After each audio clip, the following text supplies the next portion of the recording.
If you're always winning, then you don't really understand what it is to win. You got to take those losses. You got to take those hits. There's got to be the valleys, the peaks, the ups, the downs. In order for you to, when it does happen, you go, wow, qué rico. You know, this is what it's all about. And not only that, it's never about making it, guys. It's always about maintaining it. That's the toughest part.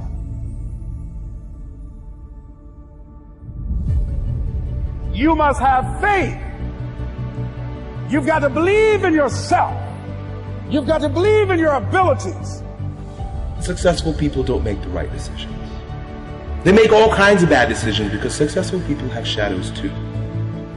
The difference between successful people and others is that successful people make their decisions right. And making your decision right begins with taking full responsibility, ownership, and loving your destructive side, your shadow side. Your life is about taking full advantage of your happiness, and it's just that. It is your happiness. Stop compromising your life for other people. You've got to be on the lookout. At the end of every week, end of every month, you've got to check, make sure you're not spending major time on minor things. It's not what you get that makes you valuable. It's what you become.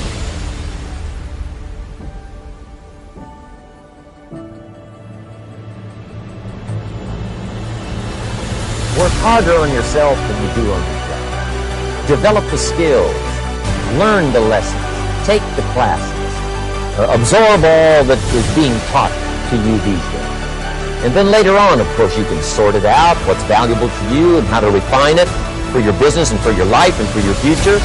The main thing is to get it and start this process of personal change, personal development. I feel like we all have two battles, or two enemies going on. One with the man across from you. The second is with the man inside of you. I think once you control the one inside of you, the one across from you really doesn't matter. I think that's what we're all trying to do.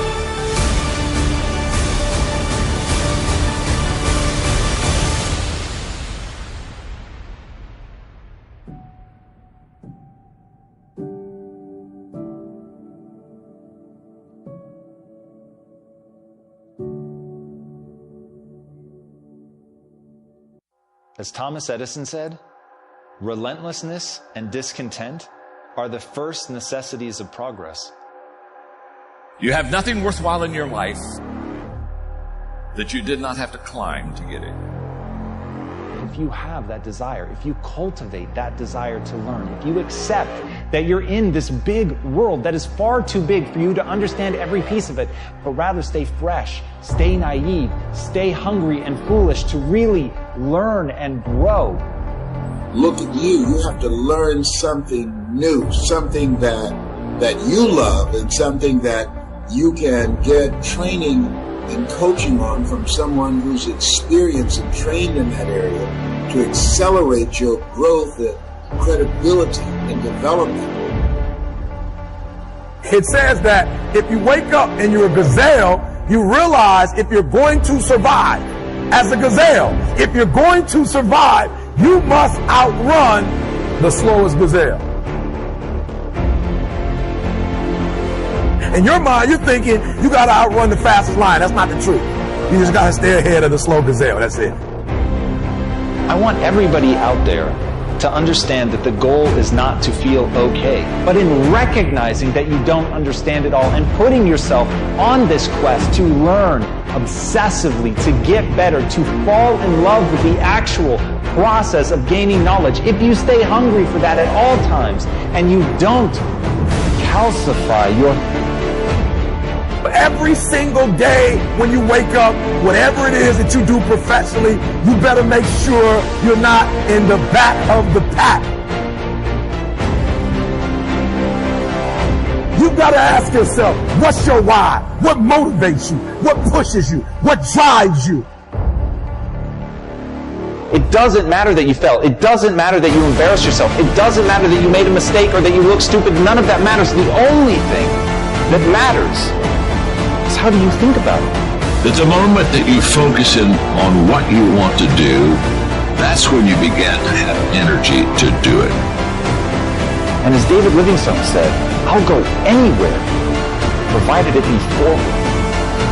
even when you're making mistakes, even when you're falling down. In that, you can see that it's an opportunity, it's a lesson, it's something that you've learned. Even when you're running and you stumble and you trip and you scrape yourself all across the pavement, you're still moving forward. As long as you get back up, dust yourself off, and keep going. And if that thing is internal, if nobody has to call you, if nobody has to prod you, if nobody has to reward you, if nobody has to give you anything, if you are self-motivated and self-regulated, you can have it, you can be it, you can do it.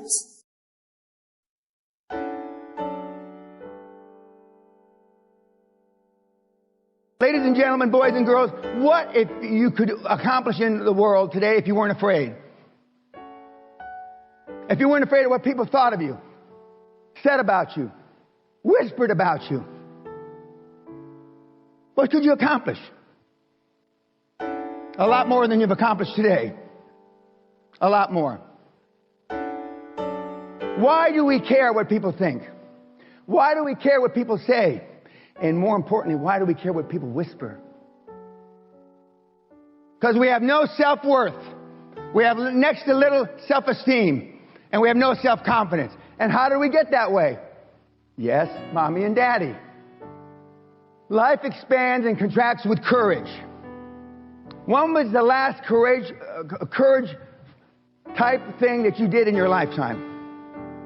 Walk against a red light? Whisper that your spouse, your significant other, is a bitch or a bastard? When was the last time you exhibited some courage? Some of you have to go back a long, long way. Some of you never. I said yesterday, I cannot believe that there are people in this audience that have never been spanked, never had a harsh word said to them by their parents, never got in a fight on the school grounds. I can't believe that. And you wonder why you are the way you are. Now, I'm not saying that being a high-performance person is beating the shit out of everybody, but it doesn't hurt. I don't think you determine what your purpose is. I think you discover what your purpose is. There's a difference. Determining indicates deciding. And I don't think you decide. I think if you go about it the right way, you discover it. Like there's some people that should be painting all day. They're great artists. I think Michelangelo was obviously a great artist, a great sculptor.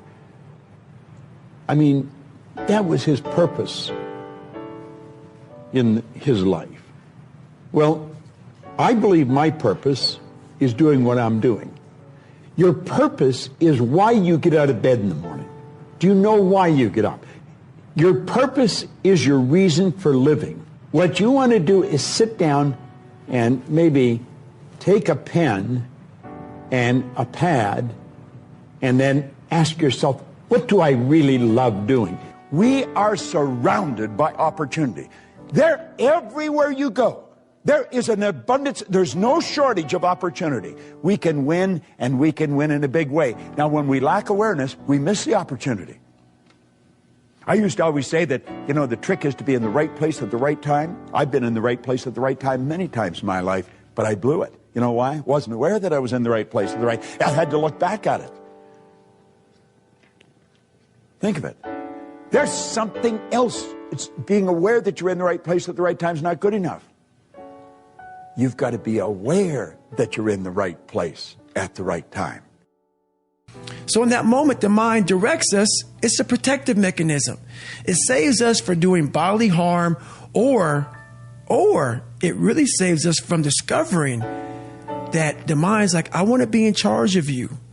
I don't want you to be in charge of me. So it tells you, let's just stop right here.